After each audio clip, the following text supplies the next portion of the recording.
السلام علیکم کلاس 4 کے بچوں، میرا نام مس ماہا میں۔ بچوں، میں نے پہلے لیکچر میں آپ لوگوں کو سبق ساتھ ساتھ پڑھایا تھا اور سمجھایا تھا، اور پھر آخر میں اس کا ٹائٹل اور اس کی بلند خوانی کرنے کے لیے دی تھی۔ امید ہے آپ نے دونوں کام اچھے طریقے سے کر لیے ہوں گے۔ اب بچوں، ہم سبق ساتھ ساتھ کا کام شروع کریں گے۔ اب اگر آپ نے ٹائٹل بنا لیا ہے تو اب ہم سبق ساتھ ساتھ کی فہرست لکھیں گے، اور جلدی سے سب بچے اپنی کاپی کھولیں اور جماعت کا کام لکھیں اور ڈیٹ مینشن کر کے فہرست کی ہیڈنگ ڈالیے۔ اور پھر نمبر 1 پر آپ لکھیں گے وہ مشکل الفاظ، نمبر 2 پر آپ لکھیں گے الفاظ معنی، اور نمبر 3 پر آپ لکھیں گے تفہیم، اور نمبر 4 پر آپ لکھیں گے خلاصہ، اور نمبر 5 پر مرکزی خیال، اور نمبر 6 پر الفاظ جملے، اور نمبر 7 پر قرآنی آیات کا ترجمہ جو آپ نے سبق میں پڑھی تھی۔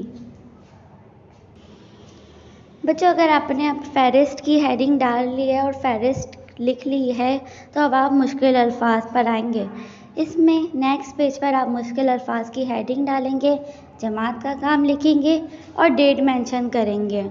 جب مشکل الفاظ کی ہیڈنگ ڈالنے کے بعد آپ سبق پڑھیں اور آپ کو اس میں سے جو مشکل الفاظ لگیں اسے اپنی کاپی میں لکھ لیجئے۔ کوئی سے بھی 10 مشکل الفاظ آپ انڈر لائن کر کے کتاب میں سے اور کاپی میں لکھ لیجئے۔ اور نمبر 2 پر الفاظ معنی۔ الفاظ معنی کے لیے بچوں آپ کاروان اردو کا صفحہ نمبر 108 استعمال کریں گے۔ 108 پر آپ کی کاروان اردو کی بک میں بہت سارے الفاظ معنی دیے ہوئے ہیں، تو آپ اس کو کاپی میں لکھیں گے اور یاد بھی کریں گے۔ بچوں، اگر آپ نے اب مشکل الفاظ اور الفاظ معنی کر لیے ہیں تو اب آپ کا تیسرا ٹاپک ہے تفہیم۔ تفہیم کسے کہتے ہیں؟ تفہیم کہانی کو مختصر کر کے لکھتے ہیں اور اس میں سے سوال جواب بناتے ہیں، اور پھر ان سوالوں کا جواب آپ تفہیم میں سے ڈھونڈ کر لکھتے ہیں۔ اسے ہم تفہیم کہتے ہیں۔ بچوں، ہم تفہیم پہلے بھی کر چکے ہیں۔ میں نے آپ کی آسانی کے لیے آپ کے سبق ساتھ ساتھ کی تفہیم خود ہی لکھ دی ہے یہاں پر۔ آپ چاہیں تو اس کا اسکرین شاٹ بھی لے سکتے ہیں تاکہ آپ کو جواب ڈھونڈنے میں مشکل نہ ہو۔ تو یہ ہے سبق ساتھ ساتھ کی تفہیم۔ میں نے کہانی کو مختصر کر کے لکھا ہے تاکہ آپ کو مشکل نہ ہو۔ اب ہم چلیں گے تفہیم کے سوالات پر۔ بچوں، اگر آپ نے تفہیم پڑھ لی ہے تو اب آپ تفہیم کے سوال جواب پر آئیے۔ نمبر 1 سوال ہے، لالو کے کھیت میں آگ کیسے لگی؟ اس کا جواب بھی آپ تفہیم میں سے ڈھونڈ کے لکھیں گے۔ نمبر 2، ریمو کا کیا نقصان ہوا؟ آپ لکھیے گا۔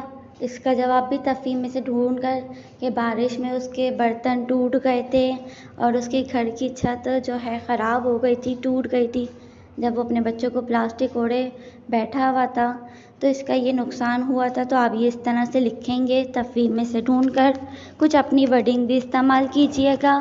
اور نمبر 3 آپ کا سوال ہے، لالو ریمو کے نقصان پر کیوں خوش تھا؟ آپ کو پتہ ہے کیونکہ وہ دونوں ایک دوسرے سے حسد کرتے تھے، اس وجہ سے وہ دوسروں کے نقصان پر خوش ہوتے تھے۔ ہم پہلے لیکچر میں بات کر چکے ہیں۔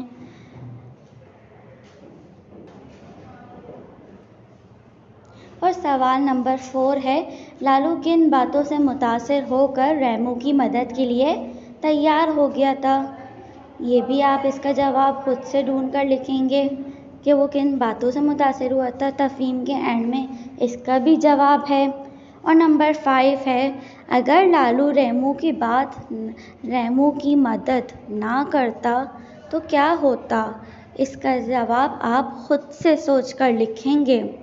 ٹھیک ہے بچوں، یہ آپ تفہیم میں سے نہیں ڈھونڈیں گے۔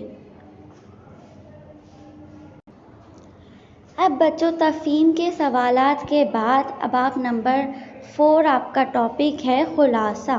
بچوں، خلاصہ کا مطلب ہوتا ہے سبق کو مختصر کر کے رکھنا۔ تفہیم اور خلاصے میں فرق ہوتا ہے۔ تفہیم کے اندر آپ سوالوں کے جواب دیتے ہیں، لیکن خلاصے میں ایسا نہیں ہوتا۔ خلاصے میں کہانی کو مختصر سے مختصر یعنی شارٹ اور شارٹ کر کے لکھنا ہوتا ہے کہ اس میں صرف مین پوائنٹس لکھنے ہوتے ہیں، وہ مین پوائنٹس جو کہانی میں مین سین ہوئے ہیں۔ تو آپ نے پوری کہانی نہیں لکھنی، آپ نے سبق ساتھ ساتھ کو اپنے الفاظ میں بیان کرنا ہے کہ اس کہانی میں کیا کیا ہوا، پوری شروع سے لے کر پوری آخر تک۔ اور نمبر 5 ہے مرکزی خیال۔ مرکزی خیال میں کیا لکھتے ہیں آپ؟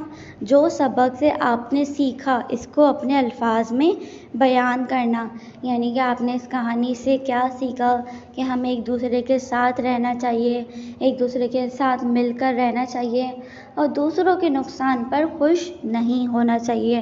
اس کے علاوہ جو اور آپ نے سیکھا ہو آپ اس کو مرکزی خیال میں لکھیں گے، اور مرکزی خیال کے لیے آپ اچھی سی ہیڈنگ ڈالیے گا اور پھر آپ 3 سے 4 لائنوں کا مرکزی خیال اپنے الفاظوں میں بیان کریں گے۔